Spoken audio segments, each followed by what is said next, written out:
NFL VP Troy Vincent called the move, quote, a testament to the countless and immeasurable contributions of black officials to the game. So history coming up on Monday Night Football, which is 6 days away right here on ESPN. But guess what? We are now down to just 26 hours till the 2020 NBA draft tips off. Also right here on ESPN. So who knows what's going to happen, Ryan, between now and tomorrow? It could be a lot if you're talking about comparisons to the trade market, because the trade market's in full swing. But top target James Harden is still a rocket for now. You see, I hope you enjoyed your NBA offseason, because that is over by looking at the last 24 hours. James Harden, as we mentioned, the league scoring champ in each of the last 3 seasons, turned down the chance to become the first $50 million per year player with the Rockets, opening up a trade possibility. Houston, meanwhile, was the only team without a pick to make in Wednesday's draft until they acquired one from Portland in exchange for Robert Covington. Gordon Hayward and the Celtics have extended the deadline on his decision for a $34.2 million option for next season from today until Thursday at 3 p.m. Eastern. And the Bucks, they've been busy. They've been wheeling and dealing, looking to reshape their roster around the Greek Freak. In the span of hours, they reached agreements to acquire both Jrue Holiday and Bogdan Bogdanovic.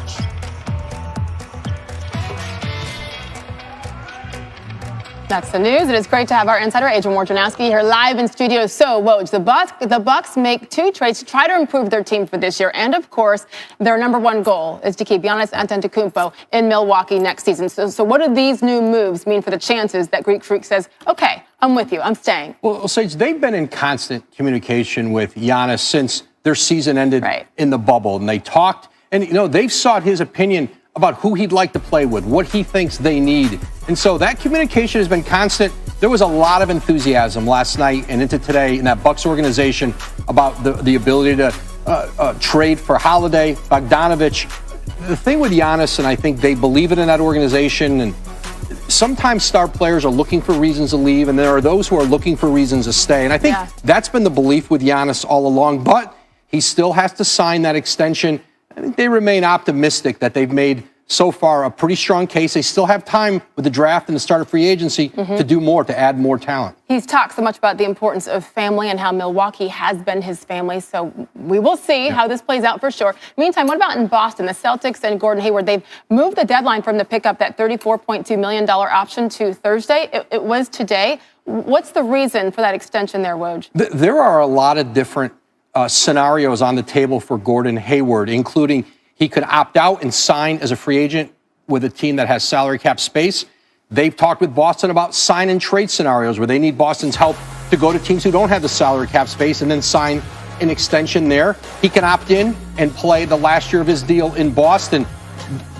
Allowing him to take a couple more days here just allows the team and Hayward to continue working through all these scenarios. Listen, there are many that include Gordon Hayward moving on, and there are those that, will allow him to continue to play there. But it's certainly an evolving situation, and there's a lot on the table. He's got to have to make a decision here in the next couple days. Yeah, interesting, though, that both sides agreeing to push the deadline to Thursday after the draft. Woj, that's why you're here. Keep us up to date. Thanks, Sage. Thank you. Ryan, over to you.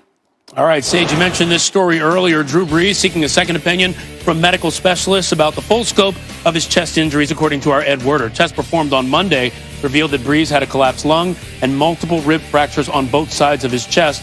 The Saints hope that a second opinion will help them decide if Brees should go on IR. Now, the Saints are significant favorites in the NFC South, according to ESPN's Football Power Index, with a 74% chance to take home their 4th straight division crown.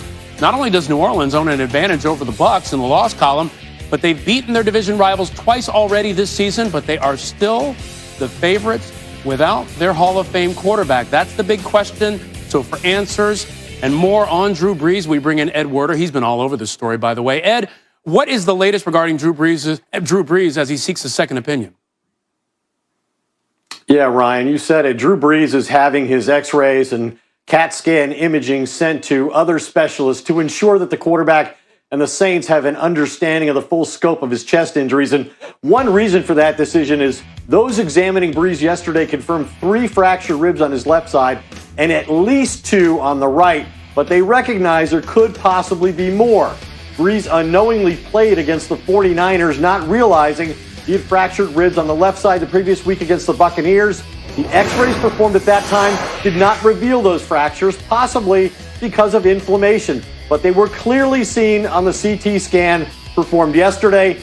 And of course, that collapsed lung you mentioned, that remains the first priority. So very clearly, this still indicates Brees is in the process of gathering information. One source reiterated today there could be no accurate estimates about when he'll be healthy enough to play again until all of this information is known. And the Saints probably need this phase completed before making a decision about whether to place Brees on injured reserve, which you mentioned would require him to miss at least 3 games, but also create a vacant roster spot. And Ryan, Brees is 41 years old, and many suspect this will be the final season of his Hall of Fame career. I know this has been an exceptionally hard season on Brees from the standpoint of simultaneously managing a number of injuries. And remember, everything we've talked about is without considering the shoulder injury that was painful enough that last week it distracted Brees from realizing he had 3 fractured ribs in week 9. A difficult season for him, and I am sure this is not the way he wants to go out. We'll wait to see what happens with that opinion, and we expect to see a combo of Jameis Winston and Taysom Hill as the division-leading Saints host the Falcons on Sunday. Ed Werder with the very latest. Ed, thanks. And coming up, don't miss PTI's bonus topic on the new NFC balance of power. Tony and Mike predict which team will have who finishes the top seed in the conference. All right, big news out of Major League Baseball. Theo Epstein, the executive who brought the long-awaited World Series title to the long-suffering Chicago Cubs, is stepping down from his post as their president of baseball operations.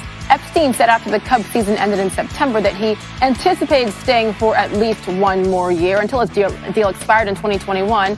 But instead of the full 10 years, he says he's staying for 9. He's done. Here's Theo's explanation.